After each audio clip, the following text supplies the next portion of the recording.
Le Seigneur soit avec vous. Évangile de Jésus-Christ selon saint Marc. En ce temps-là, parlant à la foule, Jésus disait : Il en est du règne de Dieu comme d'un homme qui jette en terre la semence. Nuit et jour, qu'il dorme ou qu'il se lève, la semence germe et grandit.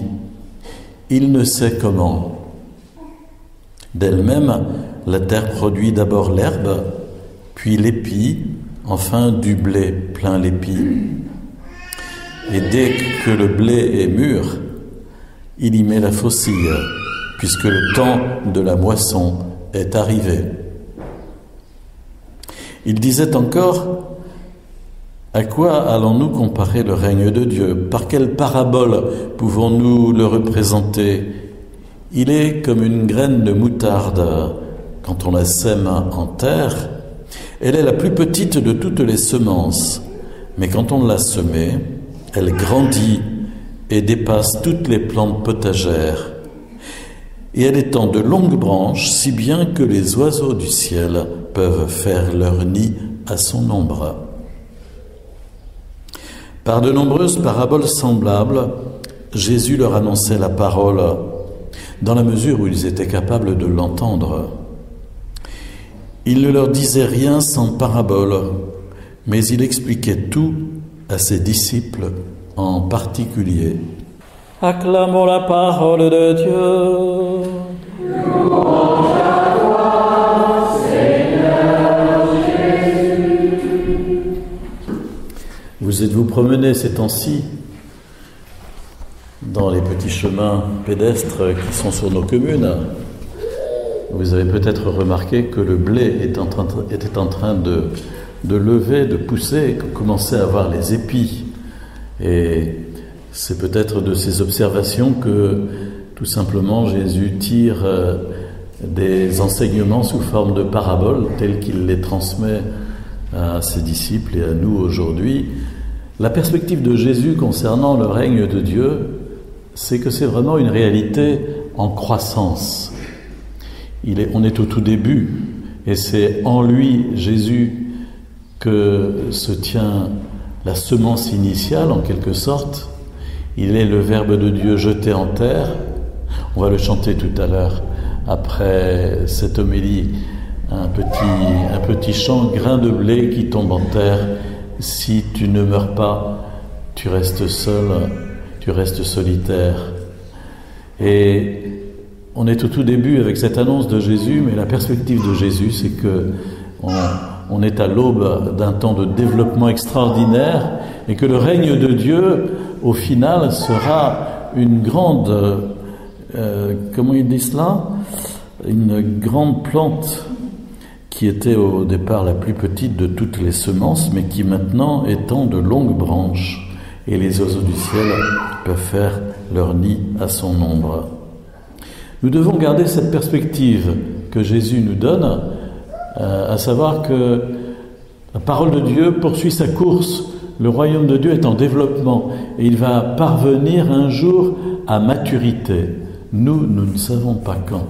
Et ce n'est pas nous qui pouvons le savoir, c'est lui, le Seigneur, qui le sait.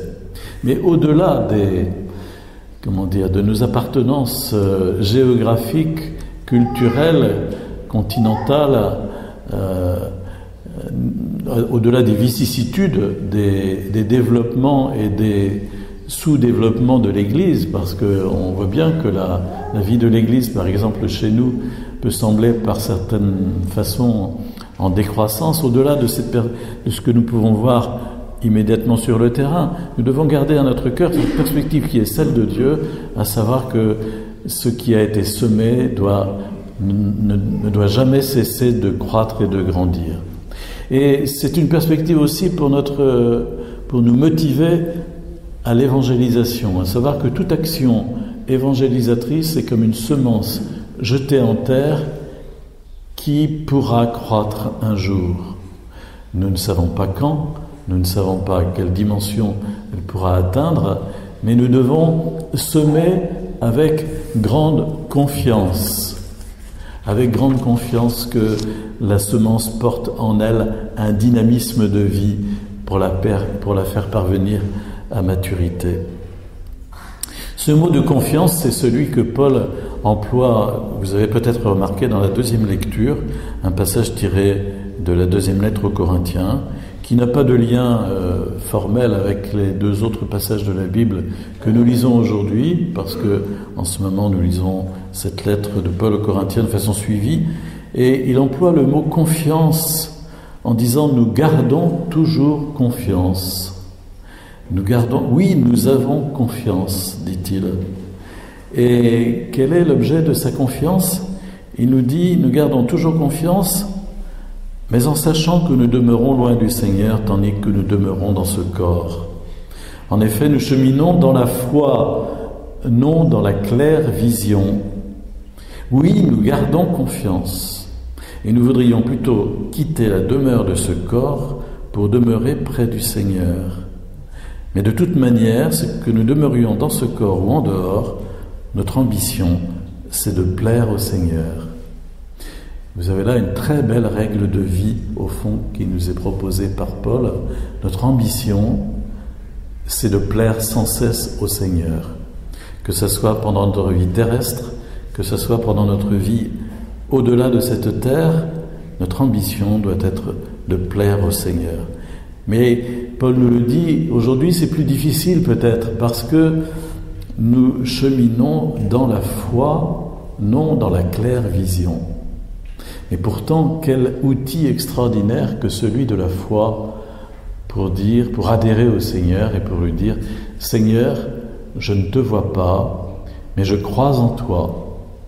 Je ne te ressens pas, mais je sais que tu es là. » Et cet acte de foi nous permet vraiment de communiquer et de communier au Seigneur. Et alors, nous avons vraiment à cœur de vivre pour lui et de chercher ce qui lui plaît et de rendre notre vie conforme à sa parole, à ce qu'il nous a donné comme commandement. Aussi devons-nous lire sans cesse l'Écriture pour bien cerner la volonté de Dieu et ses commandements et sa parole, pour bien savoir ce qu'il attend de nous. Nous devons nous appliquer sans cesse à méditer la parole de Dieu, méditer les évangiles. Je ne sais pas qu'est-ce que vous faites en ce domaine pour lire personnellement l'Écriture, la Bible, chez vous, si vous vous donnez de temps en temps pendant la semaine un petit moment pour lire personnellement la Bible. Mais c'est très important, il faut scruter l'Écriture, et si nous le faisons, à certains moments, l'Esprit Saint attire à notre attention telle ou telle lumière qui est contenue dans la parole et qui devient alors comme un guide et une boussole pour nous propulser en avant, pour nous faire avancer dans l'accomplissement de la volonté de Dieu. Gardons cette perspective dynamique qui nous est proposée par la parole de Dieu aujourd'hui. Le royaume de Dieu est en croissance et bientôt viendra le temps de la moisson.